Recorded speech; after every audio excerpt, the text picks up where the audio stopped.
আলাইকুম। New Bangla TV এবং debate with Rana চ্যানেলের পক্ষ থেকে সবাইকে স্বাগত জানাচ্ছি। আমি রেহনুমা জয়ী।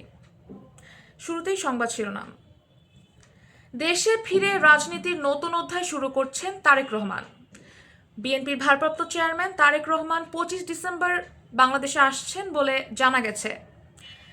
তাকে সংবর্ধনা দিতে দেশের বিভিন্ন শ্রেণী পেশার মানুষ ঢাকায় এসে জড়ো হচ্ছে। দীর্ঘ 17 বছর দেশের বাইরে থাকা বিএনপির ভারপ্রাপ্ত চেয়ারম্যান তারেক রহমান এবার প্রথমবারের মতো সরাসরি নির্বাচনে অংশ নিচ্ছেন। দীর্ঘদিন ধরে দল ও নির্বাচন পরিচালনায় ওতপ্রোতভাবে জড়িত থাকলেও কখনো প্রার্থী হননি তিনি। এবার ত্রয়োদশ সংসদ নির্বাচনে বগুড়া 6 আসন থেকে নির্বাচনে লড়বেন তিনি। 1-11 পরবর্তী তত্ত্বাবধায়ক সরকারের আমলে 2008 সালে বাংলাদেশে প্রথম ছবিসহ ভোটার তালিকা তৈরি হয়। বিএনপি চেয়ারপারসন খালেদা জিয়ার বড় ছেলে তারেক রহমান কারামুক্ত হয়ে 2008 সালের 11 সেপ্টেম্বর লন্ডনের উদ্দেশ্যে বাংলাদেশ ছেড়েছিলেন। বিদেশে থাকায় তখন ভোটার তালিকায় তিনি অন্তর্ভুক্ত হননি। এরপর আওয়ামী লীগের শাসনকালে তিনি দেশে আসেননি, ভোটারও হননি। 24 সালের জুলাই গণঅভ্যুত্থানে আওয়ামী লীগ ক্ষমতাচ্যুত হওয়ার পর গঠিত অন্তর্বর্তীকালীন সরকার আগামী ফেব্রুয়ারিতে ত্রয়োদশ সংসদ নির্বাচনের পথে এগোচ্ছে। 11 ডিসেম্বর নির্বাচনের তফসিল ঘোষণা করা হয়েছে। আগামী 12 ফেব্রুয়ারি হবে ভোট গ্রহণ। নির্বাচন কমিশন ইতিমধ্যে ভোটার তালিকা চূড়ান্ত করলেও তারেক রহমান এখনও ভোটার হননি।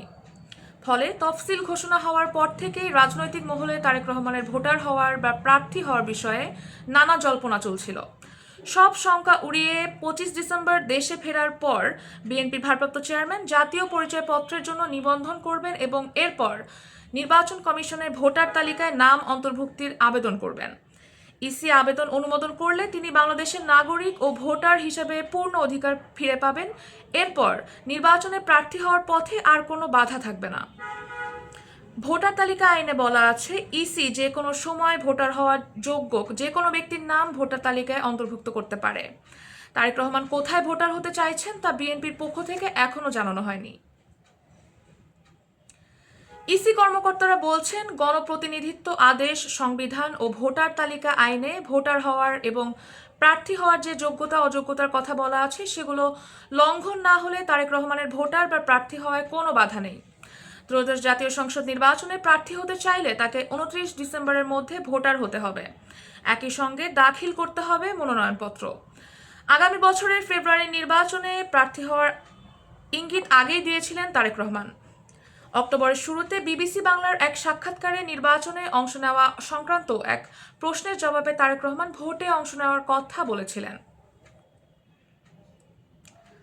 তারেক রহমানের ভোটার হওয়ার বিষয়ে বিএনপির স্থায়ী কমিটির সদস্য সালাউদ্দিন আহমেদ বলেন, বিএনপির ভারপ্রাপ্ত চেয়ারম্যান তারেক রহমান আগামী 25 ডিসেম্বর দেশে আসবেন। এরপর 26 ডিসেম্বর শুক্রবার, তাই আগামী 27 ডিসেম্বর তিনি ভোটার হওয়া সহ সংশ্লিষ্ট যাবতীয় কাজ শেষ করবেন।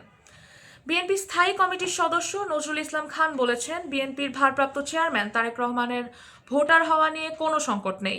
এটা নিয়ে বিশেষ আলোচনা করার কিছু নেই।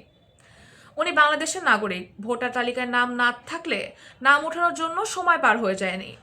কমিশন চাইলে যখন চায় তখনই পারে। দুশ্চিন্তা আমাদের নেই।